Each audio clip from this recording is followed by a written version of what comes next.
కాళేశ్వరం ప్రాజెక్టుపై విచారణను judicial commission chairman justice PC Ghosh వేగవంతం చేశారు. ఇప్పటికే టెక్నికల్ కమిటీకి సంబంధించిన సిబ్బందిని జ్యుడిషియల్ కమిషన్ కు రాష్ట్ర సర్కార్ కేటాయించింది. ఈ నేపథ్యంలో జస్టిస్ ఘోష్ ఆ టెక్నికల్ కమిటీని తీసుకుని వెళ్లి బ్యారేజీల గురించి మరిన్ని వివరాలు తీసుకున్నట్టుగా తెలుస్తోంది.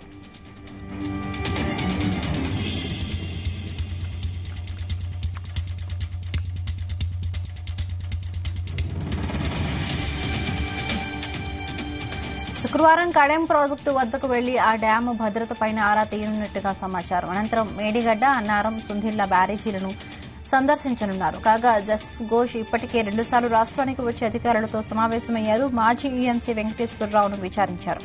ఇప్పుడు ఎన్నికల కోడ్ ముగియడంతో విచారణను మరింత వేగవంతం చేయనున్నారు.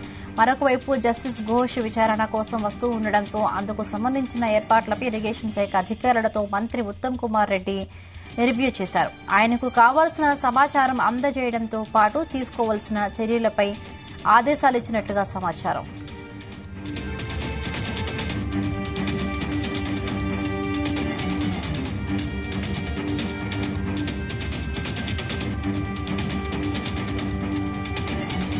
కాళేశ్వరం ప్రాజెక్టులో భాగమైన పలువురు సీనియర్ అధికారులతో పాటు మాజీ ఈఎన్సీలను కూడా విచారణకు జస్టిస్ ఘోష్ వెలువనున్నారు. ఇప్పటికే ఈఎన్సీ వెంకటేశ్వరరావు నుంచి వివరాలు తీసుకున్న ఆయన ఈసారి మాజీ ఈఎన్సీ మురళీధర్ కు నోటీసులు ఇచ్చి ఇవ్వనున్నట్లుగా తెలుస్తోంది. ఇక ప్రాజెక్టు ప్రారంభం నుండి పూర్తయ్యేదాకా మురళీధర్ కీలకంగా ఉండడంతో ఈసారి విచారణకు ఆయన్ను పిలిచే అవకాశం ఉంది.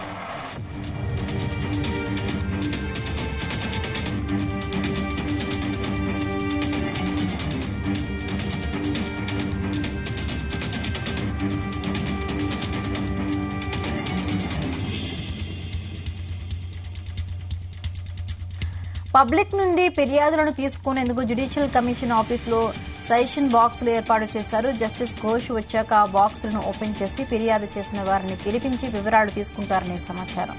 అలాగే ఇరిగేషన్ అధికారులతోనూ ఆయన సమావేశం కానున్నారు.